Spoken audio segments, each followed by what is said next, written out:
Hırka, hırka, hırka. Bu hırka dedemin bana hediyesi. Bu hırka dedemin bana hediyesi. Bu hırka dedemin bana hediyesi. Burada giyim mağazaları hırka satmıyor.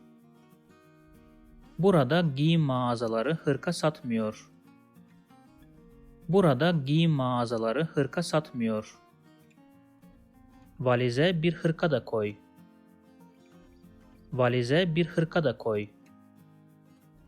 Valize bir hırka da koy.